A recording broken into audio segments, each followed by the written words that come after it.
Ang pari maoy sa dayog sa grasya sa Ginoo aron mapaabit ang pagkabalaan.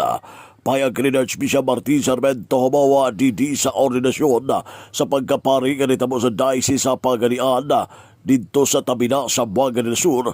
Ang ordinasyon sa pagkapari kanay mo pari nga si Reverendo Padre Ray Caterbas kagahapon adlaw. Giyatagan nga pagdagad sa Arzobispo nga matag usag gitawag aron mabalaan apan tungod sa mga tawhanon mahulog sa pagpakasala kay anaaman ang mga tindasyon. Gipayag sa Arzobispo nga Ginoo bitukod o mipili og mga tao aron mabantayan og malagaran ang katawhan nga gitukod ni Jesus. Ang hinungdan nga gitukod ni Jesus ang ordained sa pagkapari. O gatag diya ang yawi sa langit og nagpanayag nga kung unsa ang idili sa yuta mausab ang idili ngadto sa langit o ang itugot sa yuta itugot usab ngadto sa langit og diha ang sinugdanan sa gahom sa pagkapari. Ginugang pa sa nagunang magbalantay sa Archdiocese sa usabis nga mausab ang Apostolic Administrator sa Diocese sa Pagadian nga sa Jesus mipili sa tao nga gusto niya nga mahimong pari kay ginuuman pinaagi sa grasya sa Ginoo ang nga mopasulabi ang mipili mo sa importante nga hinumduman nga ang pinili mao ang gipili sa Ginoo sa ordinaryo o dili hingpita ang yang gipili o mipili og mga tao aron nga mapasayon ang buhat sa pagkabalaan. Kay ang pari mao man ang instrumento aron nga ang katawhan mabalaan nga maoy mo padagayday sa grasya sa Dios alang sa katawhan nga mohala sa santos nga misa mopasaylo sa mga sala sa katawhan sa ngalan ni Jesus moandam og mohatag og hilog sa mga masakiton mobunyag aron motubo ang simbahan og mokasal sa babay og lalaki aron mahimong asawa og bana.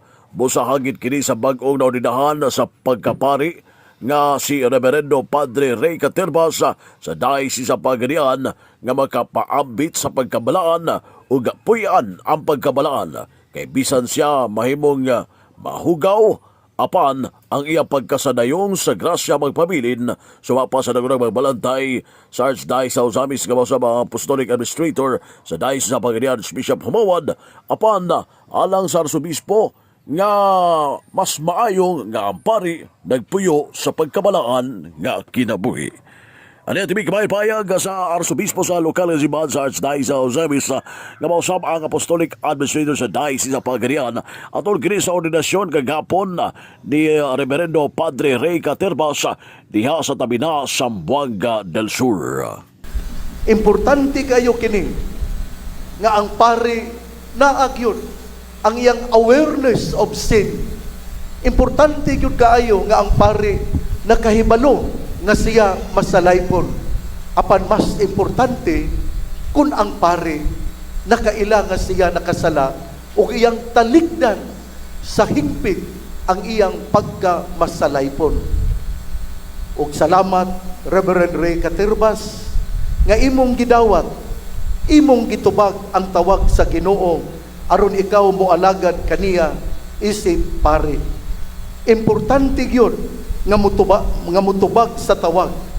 Tinuod ana ang pagbati nga dili kita takos, ang pagbati nga dili kita angayan, ang pagbati sa kaulaw nga dili ako balaan. Dili man hingpit ang gitawag sa Ginoo. Ang tao nga mobati nga siya hingpit walay luna ang grasya sa Dios. Ang pagbati nga siya mas balaan pa kaysa uban maghimo kaniya nga mapakitason. Dili na mapaubsanon ug wala na siya magkinahanglan sa panalangin panabang sa grasya sa Dios. Ang Ginoo mopili sa tao nga daw ubos sa panlantaw sa uban aron manlipaghong sa kaulaw ang mga mapahitason. Ay payag sa Arzobispo sa lokal nga simbahan sa Archdiocese sa Usamis nga mausab ang Apostolic Administrator sa Diocese sa Pagadian atol kini sa ordinasyon kagapon ni Reverendo Padre Ray Caterbas diha sa Tabina, Zamboanga del Sur. Sabdag karong adlaw usab sa may alas 9 takna sa buntag ang nagunang magbalanday sa Archdiocese sa Usabi sa Archbishop Martin Sarmiento Habawa Didi mohimo sa Santos nga misa maguna sa Pontifical Mass nga himuon niya sa parokya sa Malaang Bata sa Clarin, Misamis Occidental. Ang kapistahan sa Senyor Santo Niño hinungdan nga karong alas 9 takna sa buntag himuon ang mga Pontifical Mass sa mga kaparian sa Archdiocese sa Usabi o sa mga katawhan nga dako nga debosyon sa Senyor Santo Niño. Busang kinasig ang tanan nga moapil motambong alang sa mga santos nga misa nga himuon karong alas 9 takna sa buntag. Dayon himuon na yun naman sa Pontifical Mass. Isunod din dayon ang sinulong ang pagpaygayon sinulong labi na diha sa parokya sa mga bata sa lungsod sa Clarin, Misamis Occidental. Alang sa DX, din si Manager Kampana, Radio Siman, Domaniyot sa Manuel, Rodquillo Gier, Danang sa Nagbayad.